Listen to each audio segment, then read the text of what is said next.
Hello सभी मेरे प्यारे भाइयों को नमस्कार। जय श्री कृष्ण, जय श्री राम। दोस्तों, अभी मेरे पास एक वीडियो आया था, आप सभी देखें। ऐसा हमारे देश के नौजवान फौजी भाइयों के साथ नहीं होना चाहिए और आपकी बस हम राय लेना चाह रहे हैं और आप देखिए इस वीडियो को और कमेंट करके बताइए ऐसा होना चाहिए या नहीं होना चाहिए। एक बार प्लीज़ रिक्वेस्ट आपसे, इस वीडियो को नकारें नहीं और देखें और वीडियो को ज़्यादा से ज़्यादा दोस्तों शेयर करें। हमारे फौजी भाइयों के लिए दिल से, तहे दिल से शुक्रिया है। वो हमारे देश की रक्षा करते हैं और इस वीडियो को देखें और कमेंट करके बताएं। दोस्तों चलिए इस वीडियो को देखिए। जय हिंद दोस्तों। आज मैं आपके सामने एक बहुत ही महत्वपूर्ण मुद्दा लेकर आया हूं और इस मुद्दे पर मुझे आप सभी का सहयोग चाहिए, क्योंकि आज हमारा एक फौजी भाई पुलिस की बर्बरता का शिकार हुआ है। कल आप और मैं भी शिकार हो सकते हैं। इसलिए आप सभी से मेरी हाथ जोड़कर विनम्र निवेदन है कि इस घटना को जन जन तक पहुंचाना है। जितने भी आपके दोस्त हैं, आपके ग्रुप हैं, सब में शेयर करना है। और दोस्तों, ये घटना है 5 दिसंबर की, यानी कि 5 दिसंबर को उत्तर प्रदेश मेरठ के परिछतगढ़ थाने की पुलिस एक गांव में गश्त पर गई हुई थी, शाम को 7 और 8 बजे के बीच। गश्त के दौरान पुलिस ने एक लड़के को देखा तो पुलिस ने अपने पुलिसिया अंदाज में अक्खड़पने से कहा, ए लड़के, इस वक्त कहाँ घूम रहा है तू? तो लड़के ने सीधा सा जवाब दिया कि मैं अपने घेर से घर जा रहा हूं और कहाँ घूम रहा हूं। बस यही बात पुलिस को हजम नहीं हुई और पुलिस ने कहा, तुझे बात करने की तमीज नहीं? लड़के ने कहा कि अंकल, इसमें तमीज की क्या बात है? पुलिस ने पूछा, तू किसका बेटा है? कौन है तेरा बाप?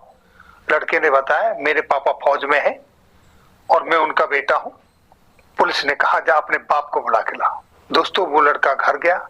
उस वक्त उनके घर पे फंक्शन चल रहा था। उसके कुछ रिलेटिव्स आए हुए थे, उनके दोस्त आए हुए थे, उनके पापा, वो सब खा पी रहे थे। लड़के ने अपने पापा को बताया तो उनका पापा बाहर आया तो पुलिस ने सेम उसी अक्खड़पने की आवाज में, अनपार्लियामेंट्री लैंग्वेज में, फौजी जो कि एक जेसीओ हैं, उनसे इसी तरह की बात की, जो कि दोस्तों ऑन ड्यूटी सूबेदार साहब को अच्छी नहीं लगी। और जेसीओ साहब ने पुलिस को बताया कि मैं भी फोर्स में हूं और उनके जो रिलेटिव्स और फ्रेंड आए हुए हैं वो सीआरपीएफ में हैं, पुलिस में हैं। उन सभी ने पुलिस से कहा कि आप हमारे आई कार्ड चेक कर लीजिए। लेकिन दोस्तों, बात नहीं बढ़ी और आपस में बात बिगड़ती चली गई, गाली गलौच हुआ।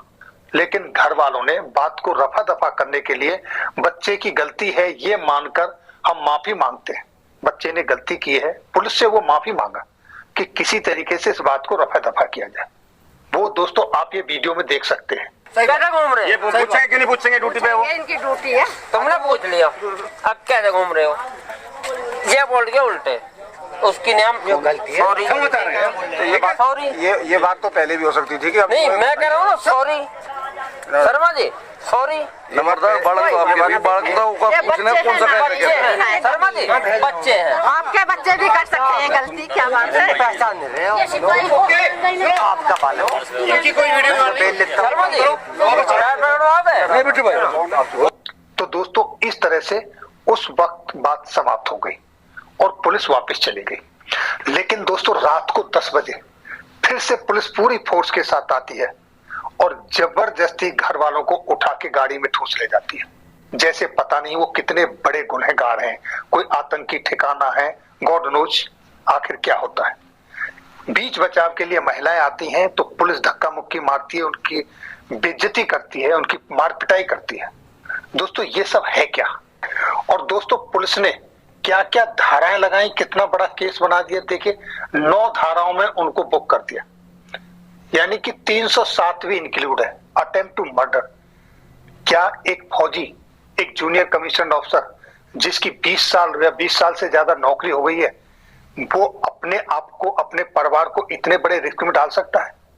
ऐसा लग रहा है कि ये किसी एक सोची समझी साजिश का हिस्सा है और देखिए दोस्तों, जेसीओ साहब की मैडम ने अपने कर्नल साहब को, यानी कि एडजुटेंट जो जाट रेजिमेंट के, उनको लेटर लिखा कि पुलिस के द्वारा मेरे हस्बैंड को इस तरह से उठा लिया गया है, झूठे केस में फंसाया गया है। और उन्होंने अपबीती यहाँ पर सारी चीज बताई, किस तरह से हमारे परिवार की बेइज्जती हुई है। और दोस्तों यही सब चीज सूबेदार साहब की मैडम ने, जो एसएसपी साहब हैं मेरठ के, उनको बताया। अब बीती सारी कहानी लिखी, किस तरीके से उनके हस्बैंड को घर से उठा लिया गया रात में, किस तरह से उनके घर की महिलाओं की बेइज्जती हुई, उसकी गुहार लगाई है एसएसपी साहब को। और दोस्तों इतना सब होने के बावजूद भी सूबेदार साहब को जमानत नहीं दी गई। दोस्तों 5 दिसंबर का ये केस है और 22 दिसंबर तक उनको जमानत नहीं दी गई। जबकि दोस्तों इस देश के अंदर आतंकवादियों के लिए रात को अदालतें खुल जाती हैं, लेकिन एक देशभक्त जो देश की सेवा कर रहे हैं, अपना सर्वोच्च बलिदान देने के लिए तैयार हैं, उनके साथ ऐसा व्यवहार हो रहा है। तो फिर हम क्यों ना कहें कि ये कहीं ना कहीं षड्यंत्र की बू आती है। इसकी इंक्वायरी होनी चाहिए। और दोस्तों इस केस की जो पैरवी कर रहे हैं परविंदर सिरोही जी, जो उनके रिलेटिव्स हैं, मेरी और उनकी जब बात हुई तो उन्होंने भी कुछ इसी तरह की आशंकाएं व्यक्त की। उनका भी यही कहना है कि इसका इन्वेस्टिगेशन होना चाहिए। उन्होंने गंगानगर थाने में जो पूनम सिरोही मैडम है उनके साथ जो वार्तालाप किया, वहां जो रिक्वेस्ट की, उनकी वीडियो फुटेज निकलवानी चाहिए। सीसीटीवी कैमरा की जो रिकॉर्डिंग है उसको चेक करना चाहिए कि वहां उन्होंने क्या कहा। एसएसपी साहब से जब वो मिले तो वहां की रिकॉर्डिंग भी चेक होनी चाहिए। थाने में जब वो मिले हैं, थानेदार से जब वो मिले हैं, वहां की भी रिकॉर्डिंग होनी चाहिए। उन सब का इन्वेस्टिगेशन होना चाहिए। उन सब की वीडियो रिकॉर्डिंग, सीसीटीवी फुटेज निकाल के चेक करना चाहिए कि आखिर सच्चाई है क्या। ये क्या सरकार को बदनाम करने की साजिश है या कोई नया बवाल खड़ा करने की साजिश है? क्यों सैन्य कर्मियों का मनोबल तोड़ा जा रहा है? क्यों जवानों के खिलाफ ऐसी घटनाएं घट रही हैं आए दिन? ऐसे अनेकों उदाहरण हैं। एक्स सर्विसमैन रेशम सिंह का उदाहरण है, कैप्टन तिवारी को थाने में पीटा गया उसका उदाहरण है। आज एक हमारे भूतपूर्व कर्नल साहब कमांड हॉस्पिटल लखनऊ के आईसीयू में वेंटिलेटर पर पड़े हुए हैं, उनका ये उदाहरण है। उनको थाने में 4-4, 5-5 घंटे बिठा के रखा, उनका ट्रीटमेंट नहीं हुआ, हेड इंजरी के कारण वो वेंटिलेटर तक चले गए। इसीलिए दोस्तों मैं आप सभी से रिक्वेस्ट करता हूं कि इस वीडियो को ज्यादा से ज्यादा शेयर करें, ताकि इस केस के माध्यम से फौजियों के साथ जो अमानवीय व्यवहार हो रहे हैं उसकी जांच हो, ताकि भविष्य में हमारे जवानों के साथ इस तरह की घटनाएं ना घटे। और मैं ये अनुरोध करना चाहता हूं अपने सेना के सीनियर अधिकारियों से कि वो भी इस तरह के केसों पर संज्ञान लें, चुप ना बैठें। और जो एक्स सर्विसमैन ऑर्गेनाइजेशन है, उनके जो मुखिया हैं, उनको भी अपना रोल अदा करना पड़ेगा, उनको भी आगे आना चाहिए और बोलना चाहिए। और दोस्तों जनप्रतिनिधियों की भी ये जवाबदारी बनती है कि वो भी अपने अपने इलाके में अगर फौजियों के साथ ऐसा कुछ हो रहा है तो उनको आगे आना चाहिए। सिर्फ इतना नहीं कि जब कोई फौजी शहीद होता है तो वहां एक बड़ा जुलूस उमड़ बैठता है और बाद में चाहे कोई जेल में पड़ा रहे, चाहे किसी के साथ कैसी भी दुर्गति हो, किसी की कैसा भी व्यवहार हो, कितनी भी उपेक्षा हो, ये जेसीओ साहब के साथ घटी है, ये घटना कल आपके साथ घट सकती है, मेरे साथ घट सकती है, ये घटना किसी के भी साथ घट सकती है अगर इन पे अंकुश नहीं लगाया गया तो। यह मेरे दोस्तों कुछ चंद सवाल हैं। पहले सवाल मेरा 16 जाट के कमांडिंग अधिकारी से है कि वो क्या कर रहे हैं। उनका एक जेसीओ जेल के अंदर चला गया, उन्होंने क्या एक्शन लिया? एक्स सर्विसमैन की ऑर्गेनाइजेशन क्या कर रही है, उन्होंने क्या एक्शन लिया?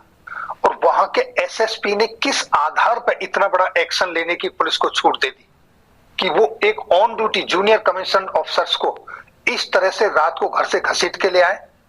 कितने ही हादसे होते हैं, मारपीट होती रहती है और लेकिन पुलिस मूक दर्शन बनी बैठी रहती है, कोई एक्शन नहीं लेती।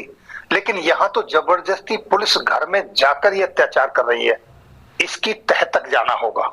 तो दोस्तों ये थी जानकारी आज की इस वीडियो में। फिर मिलेंगे किसी नई जानकारी के साथ अगली वीडियो में। तब तक के लिए दोस्तों जय हिंद।